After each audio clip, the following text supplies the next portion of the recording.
कि ऐसी कौन सी बात है कि हमको पॉलिटिक्स में जाने से डिस्करेज किया जाता है। अब एक बात बताइए, हिंदुस्तान में सबसे अच्छा कैरियर तो प्रधानमंत्री बनने का है ना। पूछिए क्यों? कि अगर आप यूपीएससी करेंगे तो ज्यादा से ज्यादा क्या होंगे? आप पर्सनल सेक्रेटरी बनेंगे प्रधानमंत्री के। अगर आप इंजीनियर बनेंगे तो ज्यादा से ज्यादा क्या करेंगे? आप प्रधानमंत्री का ट्विटर हैंडल चलाएंगे। अगर आप बिजनेसमैन बनेंगे तो ज्यादा से ज्यादा क्या करेंगे? आप प्रधानमंत्री के पीठ पे हाथ रखेंगे। तो जब पॉलिटिक्स में इतना अच्छा कैरियर है तो पॉलिटिक्स में लोगों को डिस्करेज क्यों किया जाता है? अब इस पॉइंट को समझिए। आप में से बहुत सारे लोग क्रिकेट को देखते होंगे, वैसे भी देखिएगा क्योंकि आजकल हिंदुस्तान की पॉलिटिक्स क्रिकेट से ही डिसाइड होती है। लेकिन आप में से बहुत सारे लोगों ने जब क्रिकेट खेलना शुरू किया होगा तो यह नहीं सोचा होगा कि आप सचिन तेंदुलकर बन जाएंगे। लेकिन फिर भी आप क्रिकेट को लेकर के तो नहीं कहते हैं कि मैं ए क्रिकेट हूं, जैसे आप ए पॉलिटिकल कहते हैं। आप क्रिकेट देखते हैं, आप क्रिकेट खेलते हैं और आपको यह भी मालूम है कि क्रिकेट सबके लिए कैरियर नहीं हो सकता है, फिर भी आप उसके लिए को लेकर के निगेटिव नहीं है। लेकिन पॉलिटिक्स को लेकर के क्यों है? अब एक बात आप यहां समझ जाइए कि स्टेट के ओरिजिन को लेकर के जो डिवाइन थ्योरी है, यदि आप उसमें बिलीव नहीं करते हैं तब आपको समझना पड़ेगा कि इस पॉलिटिकल प्रोसेस को किस तरीके से डिस्टर्ब किया गया है। जैसे आप बस से जा रहे हो और कोई लड़का किसी लड़की को छेड़ रहा हो, अगर आप उसका विरोध खड़ा होकर के करेंगे तो छेड़ने वाला कहेगा नेता बनते हो, बहुत नेता बन रहे हो। अगर आपकी मां आपके साथ है तो आपकी मां आपको कहेगी तुमको क्या मतलब है, तुम्हारी बहन थोड़ी है। अब हिपोक्रेसी समझिए सोसाइटी की। सुबह जब आप स्कूल गए होंगे तो जो असेंबली हुआ होगा, जो प्रार्थना हुई होगी, उसमें आपको एक ओथ दिलवाया गया होगा, हम सब भारतीय हैं, हम सब भारतीय आपस में भाई बहन हैं, और आपस में जो भाई बहन हैं उनकी रक्षा के लिए आप खड़े हो जाइए। तो आपकी मां ही कहेगी कि नेता बन रहे हो। अब यह समझ में नहीं आता है कि ऐसा क्यों है। इसको समझिए कि जिस पॉलिटिकल सिस्टम में हम लोग रह रहे हैं उसको डेमोक्रेसी कहते हैं। अब यहां एक इंटरेस्टिंग बात समझना है। आप सारे लोग स्टूडेंट हैं, कुछ दिन के बाद आप जॉब लेने के लिए अपना सीवी बनाइएगा, तो सीवी किसी का देखिएगा ना तो ऐसा लगेगा कि आप पॉजिटिविटी से नहा लिए हैं। वो इंसान चाहे जैसा भी हो, लेकिन उस सीवी में इतनी पॉजिटिविटी होती है, इतनी मिठास होती है कि आपको पढ़ करके डायबिटीज भी हो सकता है। उसमें एक और कॉलम होता है, एक कॉलम होता है what is negative about you. ये जो what is negative about you होता है उसमें भी जो लोग लिखता है वो भी पॉजिटिव बात ही लिखता है। इंडियन सोसाइटी की हिपोक्रेसी यहीं पे समझ में आती है। और मैं भारत को ब्लेम नहीं कर रहा हूं, मैं अपनी सोसाइटी के ऊपर सवाल इसलिए खड़ा करता हूं क्योंकि डेमोक्रेसी को जिंदा रखने के लिए सवाल पूछना बहुत जरूरी होता है। हम ये क्लेम करते हैं, जो कि फैक्ट भी है, कि हम दुनिया के सबसे यंग नेशन हैं और दुनिया की सबसे लार्जेस्ट डेमोक्रेसी है।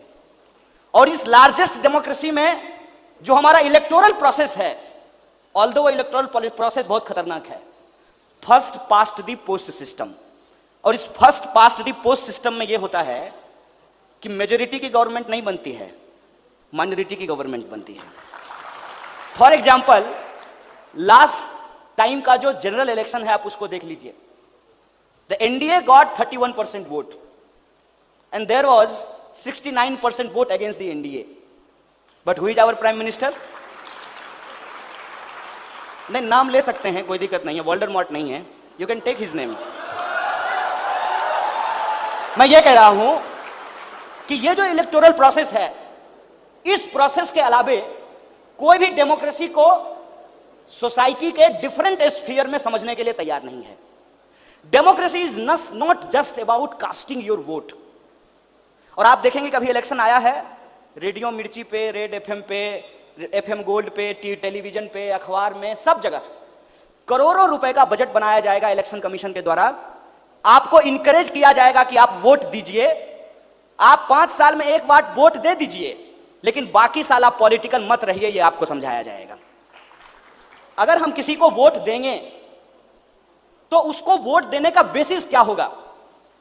क्या हमको उस पार्टी की आइडियोलॉजी के बारे में बताया जाता है? वो पार्टी यदि सरकार में रही है तो उसने क्या काम किया है उसके बारे में बताया जाता है? क्या इस देश में सबसे इंपॉर्टेंट चीज जो है इलेक्शन का, किसी भी पार्टी का मैनिफेस्टो, उस पर कोई डिस्कशन होता है? और यदि हम सबसे दुनिया के यंगेस्ट नेशन हैं, किसी भी पॉलिटिकल पार्टी के द्वारा आपने कभी यूथ चार्टर या यूथ मैनिफेस्टो प्रोड्यूस करते हुए देखा है? क्यों नहीं देखा है? अब यह इंटरेस्टिंग बात है। आपको मालूम है कि सचिन तेंदुलकर बहुत अच्छा प्लेयर हैं, लेकिन सचिन तेंदुलकर रिटायर हो गए ना, उनकी जगह पे कौन आए हैं? विराट कोहली। विराट कोहली के चचा तो नहीं है सचिन तेंदुलकर, मौसा भी नहीं है, फूफा भी नहीं है। तो क्रिकेट में एक नया आदमी, थोड़ा बहुत लेन देन वहां भी चलता है, इस बात को हम नहीं डिनाई कर रहे हैं, लेकिन फिर भी यदि आप अच्छे क्रिकेटर हैं तो आपको क्रिकेट में एंट्री हो सकती है। सिनेमा में भी, अब देखिए अभिषेक बच्चन अमिताभ बच्चन की तरह हो पाया क्या? नहीं हो पाया ना। उनसे ज्यादा अच्छा एक्टर कौन हो गया? नवाजुद्दीन सिद्दीकी। और नवाजुद्दीन सिद्दीकी जो है, उसके पिताजी सिनेमा में नहीं थे, उसके पिताजी वो बिग बी नहीं थे। अब पॉइंट ये है कि पॉलिटिक्स में आप में से कोई भी यह बात सोच पाता है क्या कि नए लोगों को एंट्री होगी? इसीलिए पॉलिटिक्स एक ऐसा सिस्टम बन गया है जिसमें आप सिर्फ और सिर्फ वोटर हैं, आप पॉलिसी मेकर नहीं हो सकते हैं। और ये जो पॉलिटिक्स का क्राइसिस है उसको हमको समझना पड़ेगा कि ये क्यों है। ये इसलिए है कि इस पार्टिसिपेटरी डेमोक्रेसी को प्रोसीजरल डेमोक्रेसी में कन्वर्ट कर देने की एक कॉन्स्पिरेसी चल रही है। और ये जो प्रोसीजरल डेमोक्रेसी है उसमें हम सिर्फ और सिर्फ वोट करेंगे, हम सरकार से सवाल नहीं पूछ सकते हैं, हम सिर्फ और सिर्फ पॉलिटिकल पार्टी की रैलियों में जाएंगे, हम पॉलिसी फ्रेमवर्क नहीं कर सकते हैं, हम नेताजी के लिए इनकलाब जिंदाबाद लगाएंगे, लेकिन हम पार्लियामेंट में नहीं खड़ा हो सकते हैं। यह हमारे वक्त का पॉलिटिकल क्राइसिस है। सो आई टोल्ड यू कि यूथ होने का क्या मतलब है। यूथ होने का मतलब यह है कि आपको आपके आसपास में जो चीजें घट रही है उससे आपको फर्क पड़ना चाहिए। और जब आपको फर्क पड़ता है तो आपको अपने जैसे लोगों से बातचीत करना चाहिए। That is the communication, the basic point of democracy.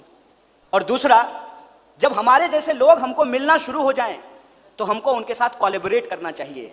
And third thing, कि जितने भी so called quote and quote truth हैं उस ट्रुथ को हमको चैलेंज करना चाहिए, क्योंकि नॉलेज का मतलब होता है the process of learning and unlearning.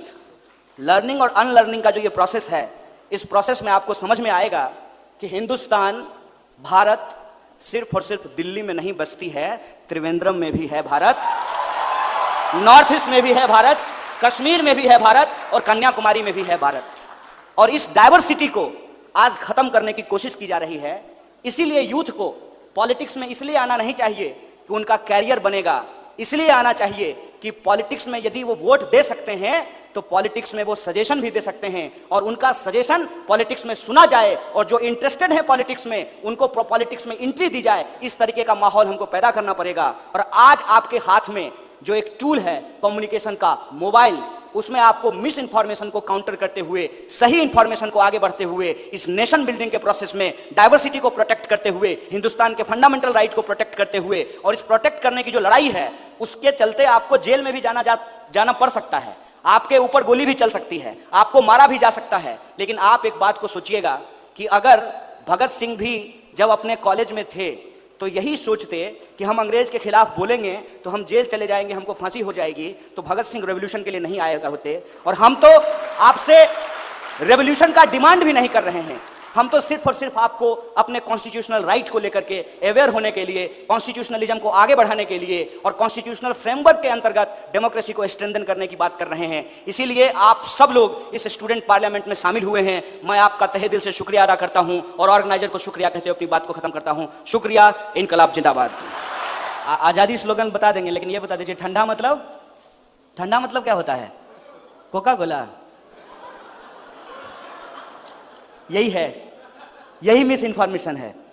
और ये मिस इन्फॉर्मेशन जो मार्केट का है वो आपके सोचने की डाइवर्सिटी को खत्म करता है। जो बाहर से आए हैं, त्रिवेंद्रम जाइएगा और वहां रेडी पटरी की दुकान पे पूछिएगा कि आपके यहाँ ठंडा मतलब क्या होता है, तो वो आपको यहाँ का कोई लोकल पेय पदार्थ पिलाएंगे, आपको पीने की चीज देंगे। हिंदुस्तान में आज की मार्केट इस देश की डाइवर्सिटी को खत्म कर रहा है। और डाइवर्सिटी को खत्म करने का आलम यह है कि जो पॉलिटिकल नारा आजादी के दौरान लगाया गया था, जिसका एक सिग्निफिकेंस था, उस नारे को जब दोबारा हिंदुस्तान में लगाया गया तो उन नारों को एंटी नेशनल कहा गया।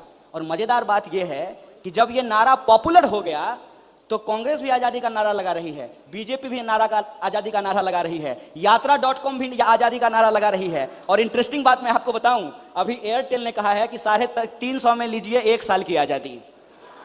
अब आपको तय करना है कि